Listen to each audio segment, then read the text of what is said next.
paradigm shift. In my line of work, you got to keep repeating things over and over and over again for the truth to sink in, to kind of catapult the propaganda. Iran's nuclear program. Threat Israel's destruction, the world's most dangerous weapons. Nuclear weapon denies the Holocaust, threatens to wipe Israel off the map, sponsors terrorist groups committed to Israel's destruction. Nuclear-armed Iran, nuclear weapon. An Iranian nuclear weapon, terrorist nuclear weapon. Brutalized its own people, carried out terrorist attacks. Iran, nuclear weapon. Iranian regime. Iranian nuclear program. Iran fails to meet its obligations. Iranian government. Nuclear program. Iran, nuclear weapon. We put forward a very clear choice to the Iranian regime. A path that would allow them to rejoin the community of nations if they meet their international obligation, or a path that leads to an escalating series of consequences if they don't.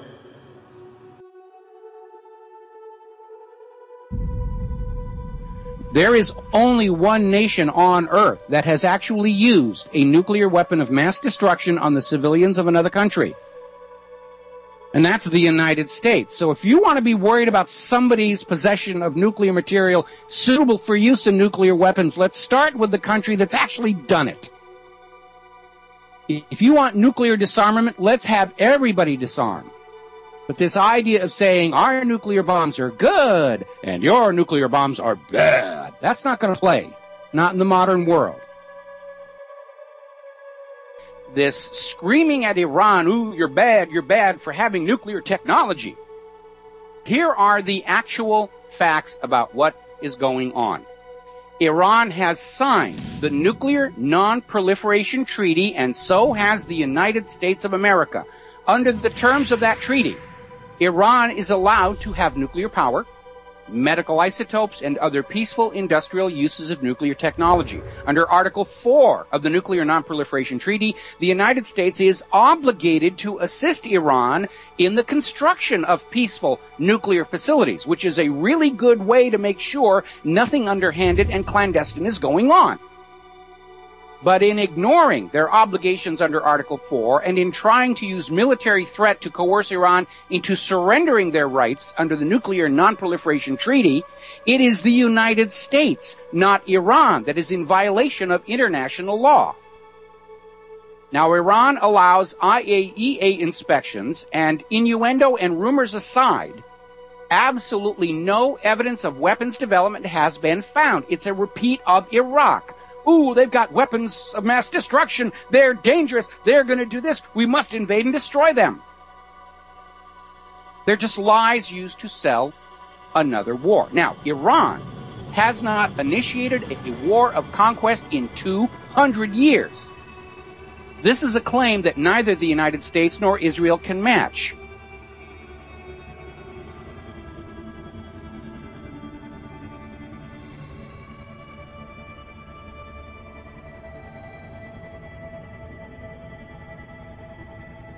Of the three of them, Iran is the one that is the least threat to world peace.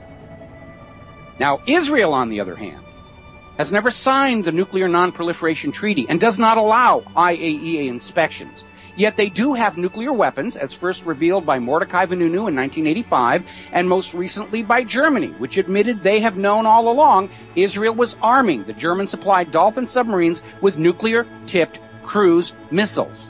Now, Israel likes to pretend they do not have nuclear weapons. Mr. President, do you know of any country in the Middle East that has nuclear weapons? With respect to nuclear weapons, I don't want to speculate. What I know is this, that if we see a nuclear arms race in a region as volatile as the Middle East, everybody will be in danger. And one of my goals is to prevent nuclear proliferation generally. I think that it's important for the United States, in concert with Russia, to lead the way on this, okay? All right. Sam Stein, Huffington Post. Where's Sam? And the U.S. government goes along with this gross deception because it is illegal under the Symington Amendment to the Foreign Appropriations Act and under the Glenn Act for the U.S. government to send your money to any nation in possession of nuclear weapons technology that will not sign the Nuclear Non-Proliferation Treaty and refuses IAEA inspections, which is Israel. But there's no question, Israel is a nuclear power, and worse, As documents uncovered from the former government of South Africa officially confirm, Israel has been engaged in clandestine sales of nuclear weapons, which is the very activity the Nuclear Non-Proliferation Treaty is designed to prevent. It's not about a nuclear threat of war. It's not about conflict. It's not about wiping somebody off the map. It's about dollar signs.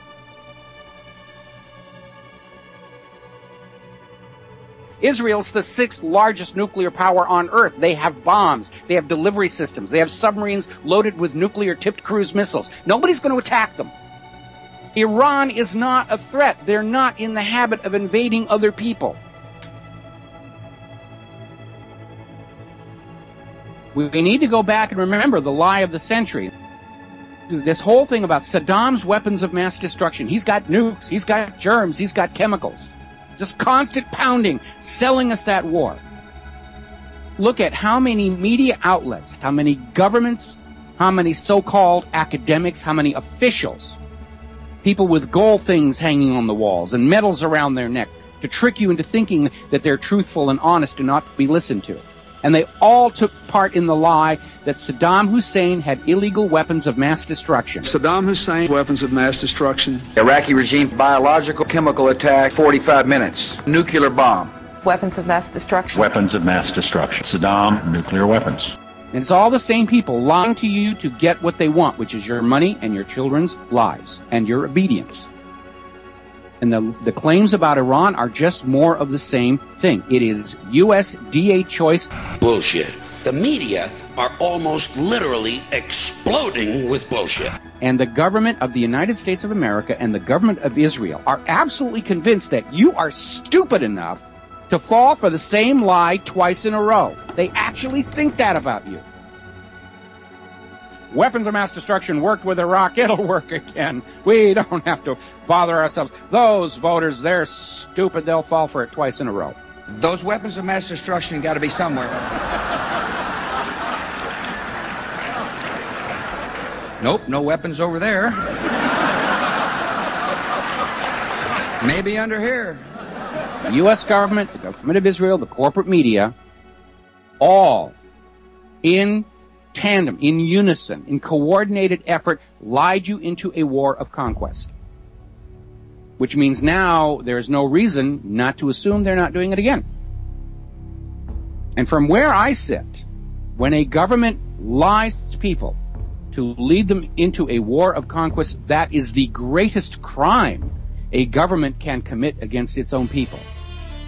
Because every other crime is wrapped up inside there. There's the lies, there's the theft and looting of the foreign invaded nation. There is the murder of soldiers on both sides of the line. Victor and vanquished suffer in wars. And when that war is unnecessary, when it is merely motivated by greed and the lust for power, that is a crime not just against the invaded nation. It is a crime against the people of the invading nation.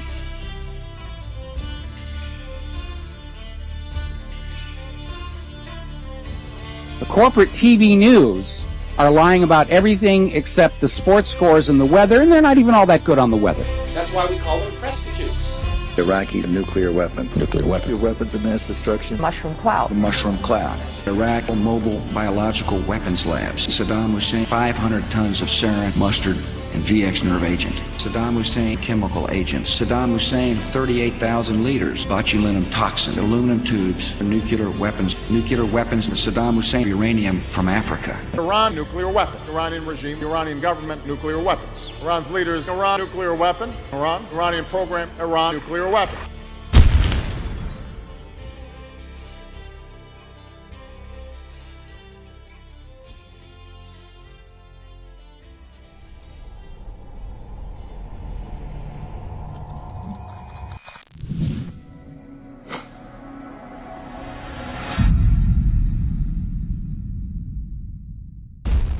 War is mass murder wrapped in a pretty flag. Wrapped in a pretty flag. Wrapped in a pretty flag. Wrapped in a pretty flag. They say the leader of Iran says he wants to wipe Israel off the face of the earth. He didn't say that, and you know very well he didn't say that. He said he wanted Zionism to be wiped off the page of history, just like he said communism. when you wanted to wipe out communism, you didn't want to wipe out Russia. You didn't want to wipe out the Russian people. This was a political statement. Well, George, it's all right in the news record, of the world, but this George, is the Oxford Union, Francis. George, have a bit of intellectual rigor. George, your record of